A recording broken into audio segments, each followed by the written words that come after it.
News at 9 on CW4 starts now. We start tonight at 9 with that damaging tornado in Tishomingo County. The tornado touched down around 5:30 this evening near the town of Tishomingo.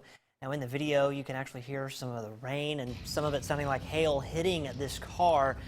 The storm, it quickly moved east along Highway 30 into Alabama. The Dollar General store east of Tishomingo, it was reportedly destroyed as that tornado ripped through. Storm spotters also reported trees down and structural damage along County Road 106 and County Road 130. So far, the good news is there are no reports of any serious injuries or fatalities. Things the radar can do is not only look at where it's raining, but we can also see what is flying in the air that is not supposed to be there, i.e. debris. And that is this dot right here near Tishomingo. This was at 5:35 this evening. You can see the tornado debris moving into western Alabama as that storm rolled on through. Pretty impressive. Right now we have no severe weather in our area, no real concerns in our area. Still some showers around. There's a little band of some gusty thunder showers back to the northwest. That could still slip on in here later on tonight, but we don't anticipate any more strong or severe weather in our area during the course of the overnight hours. Temperatures will gradually cool down into the 50s. The rain goes away tonight. We'll wake up to a cloudy sky here on our day Wednesday. Cloudy, 55 degrees at 7 o'clock. We'll start to break up the clouds a little bit by midday, mid-60s. Afternoon temperatures in the lower 70s. A lot of sunshine here as we get into the afternoon. I'm back with your full 7-day forecast in just a few more minutes. Governor Tate Reeves is taking further steps to slow the spread of coronavirus in Mississippi. He's not ordering a statewide shutdown as we've seen in other states, but he did issue an executive order that closely follows CDC guidelines in the hopes of making things clear to the public. Meanwhile, the state is trying to plan for worst-case scenarios of an overloaded healthcare system. Courtney Ann Jackson has more. Governor Reeves started the press briefing with a timeline of the actions taken by the state up to this point. I will take every action that our experts tell us will protect Mississippi's most vulnerable citizens. That is my job. I will make hard decisions, and I will do what's right for the people of Mississippi. When asked if he'd consider a statewide shutdown, he says he won't take anything off the table, but what is the potential long-term effects? And it's not just the long-term effects from a money standpoint, how much money you have in your pocket to spend, but the long-term effects of the poverty that could cause and the public health effects. Still, there are questions about whether it's enough. This Wallet Hub study showing Mississippi as the state with the least aggressive measures against the coronavirus. We've been under a resource-constrained environment, right? We haven't had access to testing, we haven't had access to PPE, and as we sort of fill out those resource issues, we'll be able to ramp up testing. We'll be able to improve our epidemiologic response capabilities. There's a lot of stuff that we can do to sort of respond more aggressively once we get these resource issues fixed. Another issue being addressed is access to hospital beds and proper equipment if the state's cases needing hospitalization surge. We do not want to have a situation in Mississippi where we have to make life and death decisions based on the supply of ventilators or ICU rooms. That's something that we take very, very seriously. Governor Reeves says they are looking at options that could fill those gaps. I think you'll see us in the coming days tour some potential options for Mississippi should we get to that. We don't expect that we're going to get to that, but we're going to prepare for it. Courtney Ann Jackson, WCBI News. The order also specifies what's considered essential businesses. Here in Columbus, a curfew has already been put in place, and now officers are finding ways to enforce the restricted hours. Police Chief Fred Shelton says that there will be checkpoints in place to ensure that everyone is following the new ordinance. The curfew is from 10 p.m. until 6 a.m. Only essential travel is allowed. Shelton says the roadblocks will be at various locations around the city and will be moving around all night long. Social media is one reason officers move from area to area. Once we get out there and set up, people are going to go on Facebook Live and they'll say, hey, don't go down the street, don't go down the street. Or some people may even come back and do a Facebook Live chat showing we are. And once we set up, generally about 10 minutes after we set up, traffic shuts down. Shelton expects the checkpoints to continue through the weekend. Starkville strong. It's a phrase that you may have seen floating around on social media, and it's no secret that recent social distancing practices have taken a toll on both small businesses and those who are self-employed. Our Cash Matlock spoke with area entrepreneurs about their recent decline in revenue and how they hope to overcome it. Last Monday, we did $7.99 in sales. Local business owner Mark Anthony says the effects of social distancing have crippled his business. We had quite a few orders canceled after the university closed, and we were trying to come up with a way to cash flow the store because business has died in Starkville with the university down. Looking for a way to boost sales, Anthony got creative. The phrase Starkville Strong has been circulating online, with many Starkville natives pledging to support a different small business every day of the week. Now, Starkville Strong has gone from a popular phrase to a fashion statement. And we're trying to keep them employed, keep them working. This is one way we're doing it. It gives them something to print. We're trying to make ends meet. Small businesses aren't the only ones falling on hard times. The past few weeks have been a struggle for self-employed people as well, like the stylists at Chromatics on Main, who closed their doors Monday. If we're not behind the chair, we're not making money. It's just as plain and simple as that. Pam Foster has been a stylist for 34 years. She said she's never faced an obstacle quite like this. We're just having to reschedule our clients. We're trying to figure out how far out we need to rebook them. And try to help them as much as we can and calm their nerves also. Unlike other jobs, hairstylists are considered self-employed, making them ineligible for unemployment benefits. But even though the salon chairs are empty, there's still a few ways clients can help. If they would, or if they can, maybe pay for their appointment in advance for the appointment that's coming up for whenever we do get to do their hair again. Retail sales, if you buy retail from your stylist, you can always still continue to buy it, and if as needed, we maybe could, do a drop off or something like that. In Starkville, Cash Matlock, WCBI News. For more information on Starkville Strong, just visit our website, WCBI.com.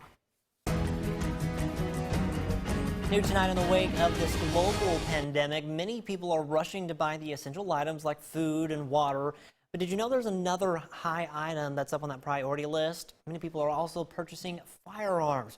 Our Quentin Smith visits a local pawn shop to find out what's causing the spike in business. He has more on the story.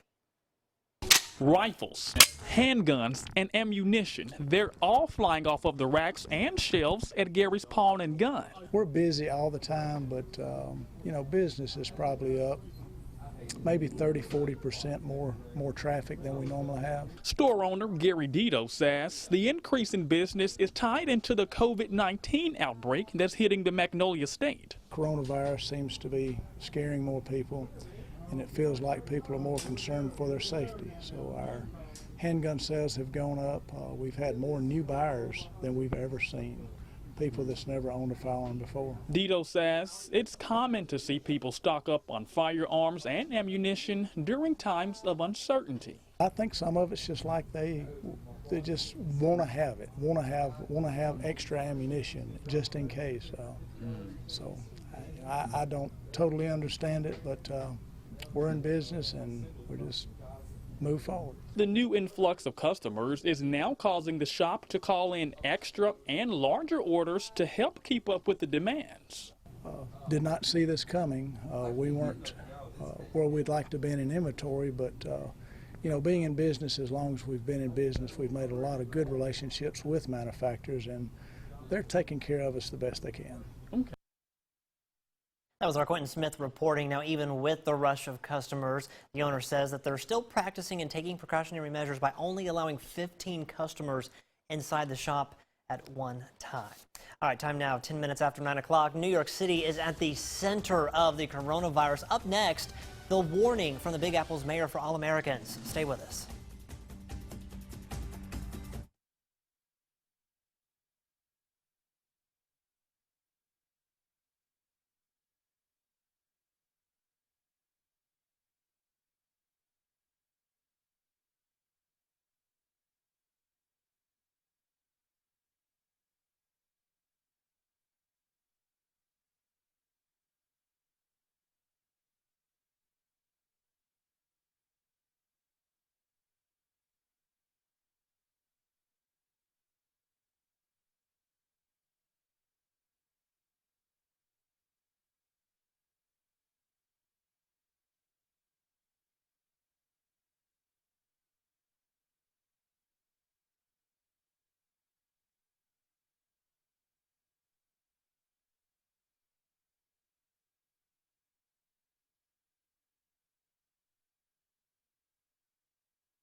WCBI News at 9 on CW4 with Scott Martin. Welcome back, everyone. President Trump says he's ready for Americans to get back to work by Easter Sunday, even though the World Health Organization now says the U.S. could soon be the global epicenter of the outbreak. Today, the governor of New York said cases in his state are growing so rapidly there won't be enough beds in hospital ICUs to handle all of the sick. Meg Oliver reports. We haven't flattened the curve, and the curve is actually increasing. Today, a stark warning with the peak of the pandemic just 14 to 21 days away. New York Governor Andrew Cuomo told the country to sit up and pay attention to New York. Where we are today, you will be in 3 weeks or 4 weeks. We are your future. With nearly 1 out of 4 New York coronavirus patients in intensive care, Cuomo outlined a desperate need: 40,000 more ICU beds and 30,000 ventilators. Where are they? Where are the ventilators? Vice President Pence responded a couple hours later. Earlier today, FEMA from the national stockpile shipped 2,000 ventilators to the state of New York, and tomorrow there will be another 2,000. Though for the governor, it is not nearly enough. You pick the 26,000 people who are going to die. In Teaneck, New Jersey, the crisis is just as dire. It's incredible, and it hits so fast. Dr. Serge Seger with Holy Name Medical Center says his entire hospital has just 10 ventilators left, and they're running dangerously low on supplies. How desperate are you for more ventilators? You know, that is a big, huge concern. But there are signs of recovery. 32-year-old photographer Matt Schulte tested positive after a shoot in Aspen and had severe complications. He's now recovering in California. I'm obviously an example of how it can affect a young, healthy person. But more importantly, it's the effect that you can have on everybody else. We did get a clue as to how the virus spread so quickly here. White House Task Force Research Coordinator Deborah Birx believes subway riders who touched contaminated metal surfaces where the virus can live for days may have accelerated the spread. Meg Oliver, CBS News, New York. All right, we're going to send things over to Chief Meteorologist Keith Gibson. Keith, a bit of a rocky evening for some areas. Has the rain moved out yet? Well, we're not completely done with the rain yet, Scott, but the tornado watch has been trimmed and trimmed and trimmed all evening long. Done for our area right now from Fayette County, Alabama east, still in effect for a little bit longer. But for us, we're in good shape here, and we will actually have a quiet end to the work week. Your full forecast is coming up. Prescription Health is brought to you by Baptist Memorial Hospital, Golden Triangle.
your WCBI First Alert AccuWeather forecast on CW4 with Chief Meteorologist Keith Gibson. A little bit busy here across the northern part of Mississippi, northwestern Alabama as well earlier this evening. Things settling down at this point. That's certainly good news. Our Alpha Insurance Camera Network, our time lapses from Louisville, Mississippi, Vernon, Durham's Pharmacy, Tupelo, and Columbus shows the passing clouds we've had around the region today. Right now we have a little bit of rain still on radar just south of Vernon, a little heavier downpour passing just to the east of Caledonia right now. Back down to the southwest, a few blips here, some showers in Macon and just south of Starkville, non-severe activity obviously. We have one last batch here just southeast of Holly Springs near Senatopia, and this goes back towards Clarksdale. There's a little bit of thunder and lightning in this, and that will be moving on through later on this evening. So that's it. You can see most of the activity now shifting to our east over into central Alabama. We've got a bit of a gap, and then one last wave will move on through, and then we're home free. So lows tonight will get down into the 50s by sunrise, down into the mid-50s in many spots. A little cooler north, a little bit warmer in the south here, but pretty quiet overall once the rain gets out of here over the next couple of hours. Tomorrow, a bit of a cloudy start, but by the afternoon, we anticipate more sunshine, temperatures getting back into the lower 70s. It should be a pretty nice day for us once we see that sun. Our first alert forecast here is Rolls and Tia. Look at that dog on that tortoise. We love it. Very cool. Cloudy in the morning tomorrow, sunny in the afternoon, low 70s, but we are warming up Thursday and Friday. Look at that, 84, 85 degrees there Thursday and Friday, with mostly sunny skies. And you're wondering, are those in record territory? Well, the old record in Tupelo for Thursday, Friday is in jeopardy, mid-80s there. But Starkville, Columbus flirting with 90. I don't think we're going to get that warm, but suffice to say, we do have some summer-like warmth coming our way later this week, and we will also roll the 80s over into Saturday as well. So the rain and storms on the way out. Futurecast doing a great job here. One last wave will come on through here over the next few hours.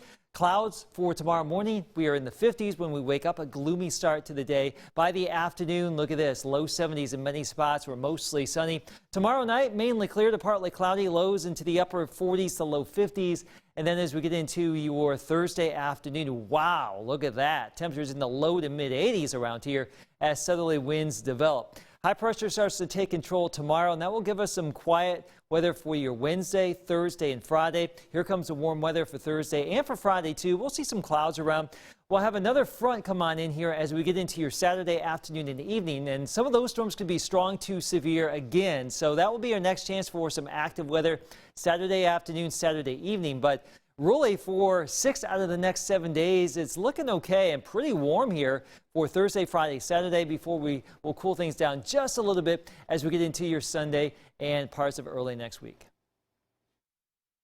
A quarantined marathon runner thinks on his feet, and a state trooper dances with his daughter. Those stories coming up next, and take a look at this.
Watch how being quarantined couldn't keep one marathon runner from going the distance. Here's Jeremy Roth. Let's take a look at this. Watch a runner in France run the entire length of a full marathon on his apartment balcony. The 32-year-old furloughed worker wasn't about to let a little thing like a global pandemic quarantine stop him from going the distance, so he decided to keep up his training by running the length of the marathon, that's more than 26 miles, on his 23-foot balcony. And the feat looked incredibly boring. But thankfully, his girlfriend was there supporting him, feeding him M&Ms and Coca-Cola all along the way. Hey, you want to win? You got to fuel like a winner. The man estimates he made roughly 3,000 laps on the balcony and finished in 6 hours and 48 minutes, a personal record. I'm betting it was all the sugar.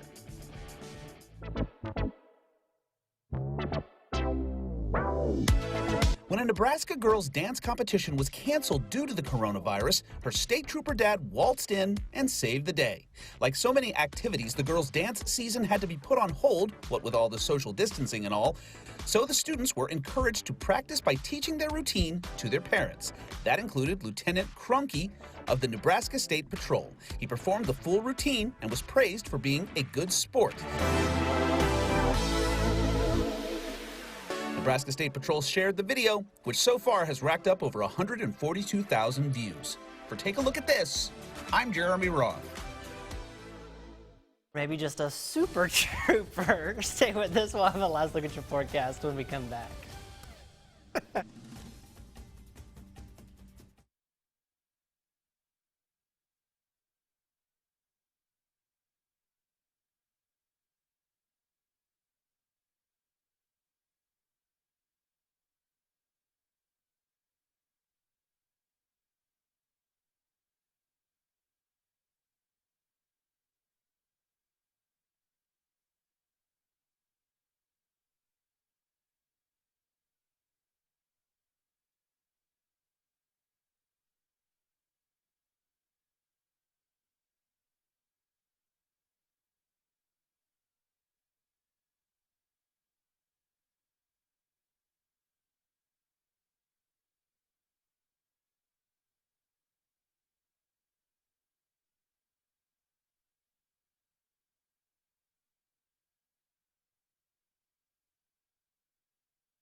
A lot of the rain and storminess is on the way out, but we still have one last batch of some showers and thunder showers back to the northwest. That will move on through. We don't anticipate any more severe weather in our area tonight. A cloudy start to our Wednesday, 72 in the afternoon. Sunshine breaks out. It should be a pretty nice day, and Wow, look at those temperatures, Scott, as we get into next week or at the end of the work week. 80s, just like summer. Jesus, already.